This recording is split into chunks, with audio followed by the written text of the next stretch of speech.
for all the work that was done on that, the total we were looking at was on all that work was $564, of which $450 was labor of that figure. And he said there was about 5 hours of labor involved in doing everything that had to be checked out, and you know, doing the consultation work on the book, and doing a little checkup on the manuals, pulling the old manuals off the shelves for the GMC motor coach. So 5 hours for $465 ain't bad for shop rates, when you can be looking at $150 to $250 at like an RV dealer service place. So please guys, if you're going to get your motor coach repaired or checked out, don't forget about the truck places too. They're used to pulling up the working on the big rigs and stuff, and a lot of them are more familiar than you think with working on it. So having discussed that now, which I thought I got a great price, because let's face it, this guy could have stuck it to me and said there's 1,000,001 things that need to be fixed on this rig. But as he told me today, when I said, wow, that's it, you know, okay, stupid, right? That's all. And he said, look, I got all the work I can handle in here. I don't want a bigger shop. I don't want undependable people coming in. I've had the same crew of guys for 14 years here. I'm not gonna do any work that's not necessary. I make a great living on this, and I don't need it. So I thought, well, you know, Jen and I are just kind of looking at each other like, oh, you know, what do we do to deserve this? So we were very very excited about that. So I'll show you up front now the sensor, and then we'll talk about a couple other things that we want to address in here coming up this weekend. Alright, we'll go ahead and start her up, and you guys can see I've done a lot of cleaning. You could actually almost see the old wood grain under here before. Let me get that, that's something with this damn steering wheel here. So she starts right up right now. So the guy did a really nice tune-up job on it. And of course it's telling me that the door is open. Now you'll notice over here on the side the oil pressure sending gauge. I don't know if the reflectivity, what it's going to be like, but you can now see it's more or less pegged in the middle where you want the oil pressure to be. Last time, you guys will remember that the pressure was just pegged on the high side over here. So it's now reading as it should, but you'll also notice on the dashboard now we have the generator light on. And I know when I went over and talked to him to pick it up, he said something about the generator light. Well, I didn't really pay too much attention. I listened to what he said, but it kind of went in one ear and out the other, because you know the other guy at the shop was like going crazy talking about the rig and oh how cool, and you know, we're gonna call it the banana when it comes in from now on. Like, you know, guys, like really, you know, I mean, it's like I'm not embarrassed enough, right, when you're talking about that. So I asked him about the generator light, and he said, you know, he checked the charging and it was charging just fine. So he thinks it's maybe just a sensor that's sitting on the generator there. So what he told me to do was to just monitor that. And he said everything's charging real good. You got the new battery on it, and you know, it's all good. So he said come the fall, he said there's no way I can do the ball joints and the suspension, because you know me, I want to get that stuff done like yesterday, just to get that out of the way. But he said don't contact me again until October to do anything on the rig. So let's talk about what else. Let's get out of here a bit and talk about what else is going on.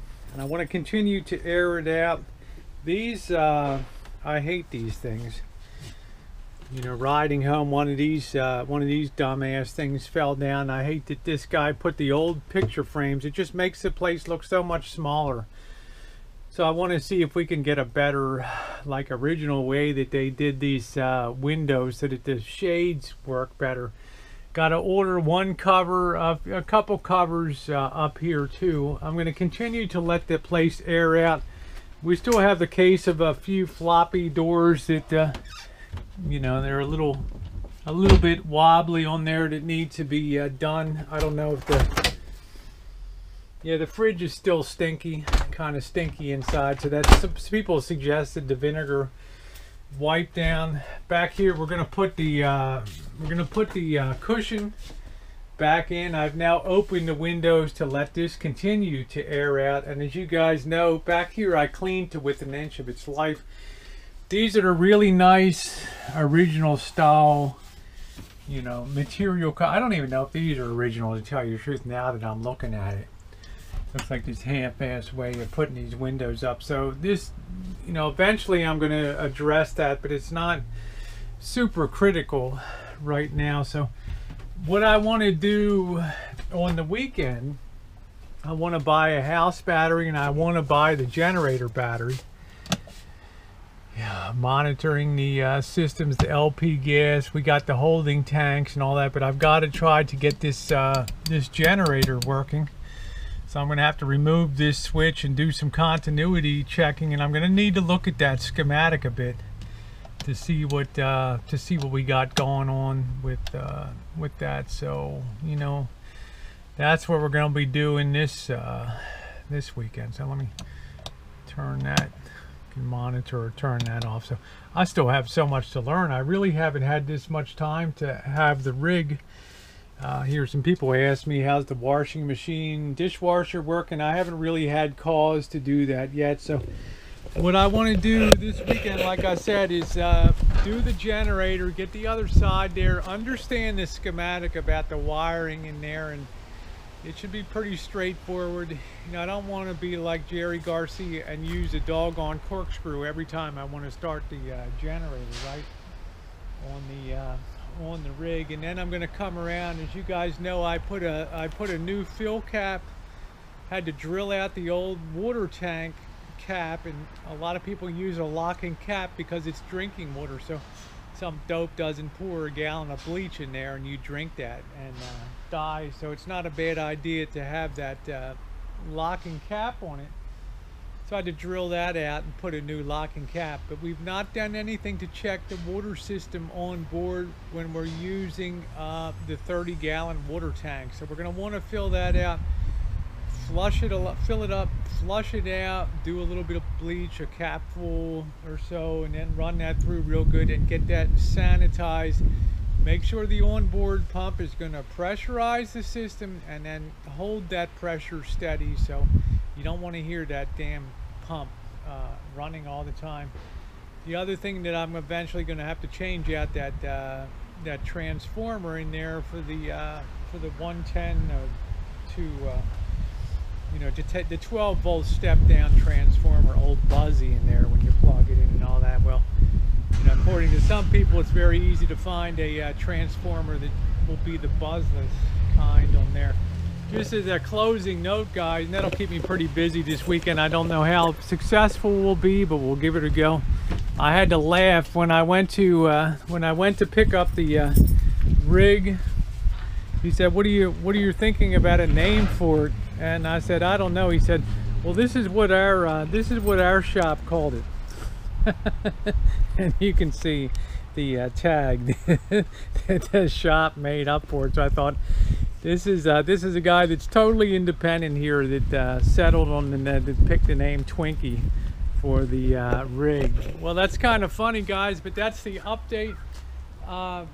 You know, Jen and I really feel like we're particularly blessed on the rig that we got something that has the 37,000 miles on it.